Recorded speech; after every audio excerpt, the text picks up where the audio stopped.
Hello and welcome to this James the Bike Guy, where today we're taking a look at the Trek Roscoe 7. This is the latest generation of the Trek Roscoe, which is far more capable and a lot more rowdy than the prior generations. And I'm excited to walk you through the specs and features of this bike, as well as at the end, we'll find out exactly what it weighs. So if this is interesting to you, click subscribe and let's check it out together. Roscoe 7. Now, the Trek Roscoe has been in Trek's lineup as kind of their entry to mid-level true mountain bike. Now, of course, Trek does have their Marlin series below this, which is kind of their XC2, maybe even commuter dual sport style mountain bike. It's got a lot of the capability to get around and just play and have fun, but it starts to lack when you take it on some real mountain bike terrain. And that is where the Roscoe comes in.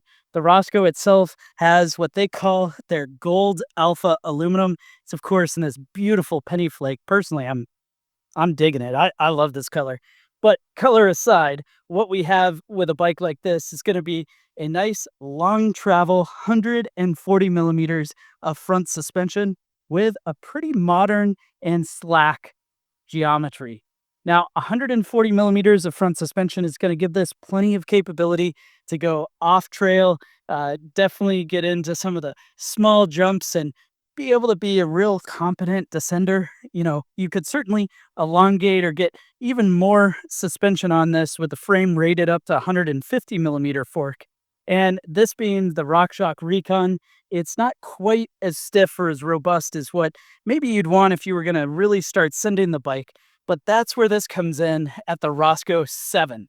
Now, what that 7 indicates is that in the lineup of Trek's Roscoes, they start with a 6, they go up to a 9, and the 7 being one step up from the bottom gets you a lot of value for the money, but it's not quite a full-blown, rugged rig.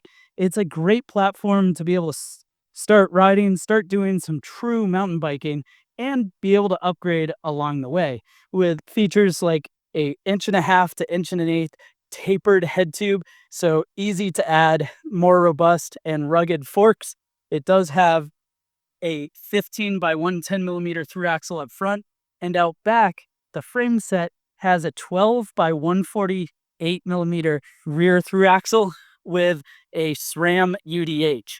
UDH indicating that this has the universal derailleur hanger from SRAM, meaning you can run virtually anything, and the rear derailleur hanger is super cheap and easy to replace if you were to break one. That piece is a sacrificial part, helps align the derailleur, and if you get something that smashes into the derailleur, it's going to save the frame and the derailleur all in one. Pretty neat. Past that, the geometry on this bike is decidedly modern.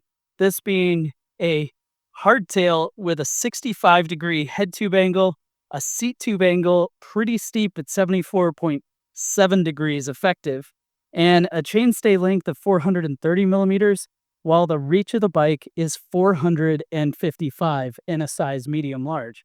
That means you've got a nice modern front center, makes it really fun and easy to pop around, especially with that shorter chainstay out back. Just a sweet little platform.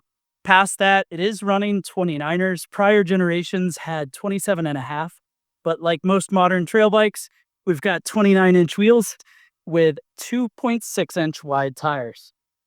The drivetrain of this bike, being that it's a Roscoe 7, is a 12-speed Shimano Deore drivetrain. It's running through a 10 to 51 tooth rear cassette. It moves forward via Praxis crankset with a 1x setup. So just a single ring up front, 510% range out back, and you do have ISCG mounts to be able to run a bash guard on this bike as you want to. Again, an area where you can really increase some of the capability. You do have a down tube and a seat tube water bottle mount on bikes medium and larger. It comes with a dropper post. So out back, we've got a dropper, which is 1x actuated on the left-hand side to raise and lower the dropper. That allows you to get the seat out of the way when you're descending, increase the seat height when you're on flats and climbing, kind of giving more of that all-round capability. The cockpit of the bike, of course, is all alloy with Bontrager parts. And then the brakes are going to be some Shimano 2-piston calipers on both the front and the rear. And so that kind of rounds out what we're looking at with a Trek Roscoe 7. Pretty fun and capable all-round mountain bike that's going to be able to be sort of that place where when you're really starting to get into trail riding, you don't quite yet want to step up to the full suspension, full money mountain bikes. This is a fun and capable place to begin. And the actual weight of the Trek Roscoe 7 in a size medium is going to come in and weigh 33.46 pounds. Thanks for joining me to check out the Trek Roscoe 7. Go ahead and let me know your thoughts down in the comment section below. While you're at it, be sure to browse the channel and definitely hit subscribe so you can see more videos like this to check out in the future.